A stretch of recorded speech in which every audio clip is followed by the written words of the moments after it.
Namaskara. Through this video, we intend to bring some educational material for our ASHA workers who are at the front line of managing COVID-19 in the community. Recently, the number of COVID positive patients have had a surge across the nation. In Bengaluru alone, there are more than 1,000 patients being reported positive every day.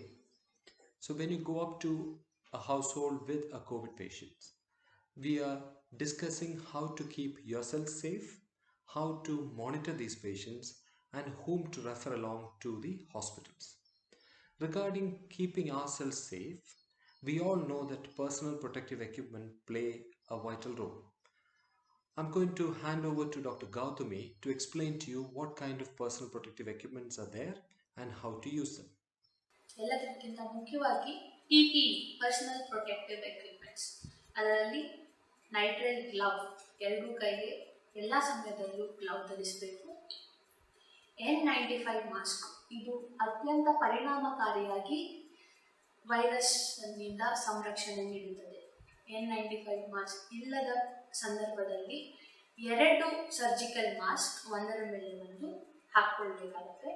Surgical mask ಹಾಕಿಕೊಳ್ಳುವಾಗ ಮೂಗಿನ ತುದಿ ಹಾಗೂ ಗಲ್ಲದ ತುದಿ ಸಂಪೂರ್ಣವಾಗಿ ಮುಚ್ಚಿರಬೇಕು ಹಾಗೂ ಯಾವುದೇ ಕಡೆಯಿಂದ ಗಾಳಿ ಹೋಗದ ಹಾಗೆ ನೋಡ್ಕೊಳ್ಬೇಕಾಗುತ್ತೆ. ಇದರ ಮೇಲೆ ಫೇಸ್ ಶೀಲ್ಡ್ ಅನ್ನು ಧರಿಸಬೇಕಾಗುತ್ತೆ.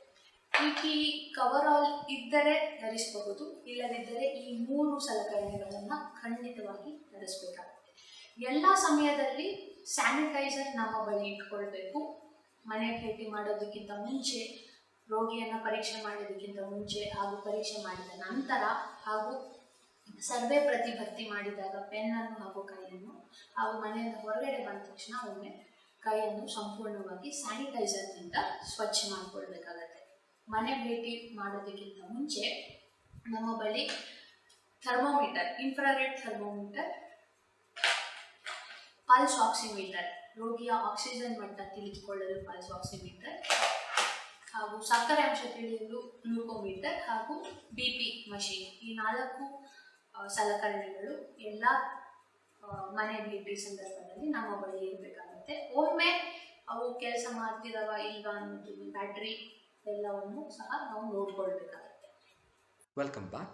So of the different PPE kit that Dr. Gautami showed you, the 3 most important ones are a very well-fitted face mask, goggles or eye protectors, and gloves. Why is it so? This is because the virus gets into the body through either your eyes, nose, or mouth. So we need to make sure that they are covered adequately. And the other way the virus gets into the face is through the hands, by us touching a contaminated surface and then touching our face. So this is why these 3 elements of PPE are most vital. How are you going to keep safe as you go to a COVID positive household? You make sure that you have all the conversations either through a phone, a video call, or from a 10 feet distance. If there are any obstructions to that, make sure that it is at least a 2-meter distance with an individual who is wearing the face mask and you will be wearing yours all the time. If you are examining the patient for blood pressure and other things, make sure that you are not talking to the patient and they are not talking to you, because the risk of infection increases when people have a conversation. What are the findings that you're looking in a patient? What are the things that you're going to observe? From a distance, make sure that you observe for whether they are sweating, whether they're putting in extra effort to breathe, and during conversing with them, see if they are confused. Once you're closer to them, you need to examine their temperature, you need to examine their heart rate and their saturation, you need to examine for their blood pressure, and you need to examine diabetic patients for their random blood sugar. So we use the infrared thermometer for the temperature.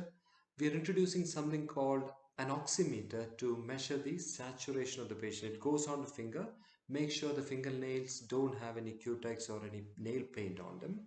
And once it is put on with the reading surface facing you, you look for the stabilizing number. So after a few seconds after you put on, the numbers will stabilize and you'll get a regular curve showing on the screen. During uh, on that, you can see the heart rate and the saturation of the patient. Through the digital BP machine, you already know how to measure their blood pressure, and of course for diabetics you will be doing the random blood sugar. The other parameter to look for is the respiratory rate, how fast or slow the patient is breathing. So what are the signs and symptoms that you see in people who have got COVID? So you will have a temperature of 100 degrees or above, dry cough, tiredness and muscle ache. You might have minimal breathlessness and a vomiting sensation. The atypical symptoms are they might have chills and rigor, so they might be feeling really cold and shaky. They could have a sore throat, they could have a headache, they could have chest pain, loss of smell, or muscle weakness. Who are all the people who are at risk of severe complications?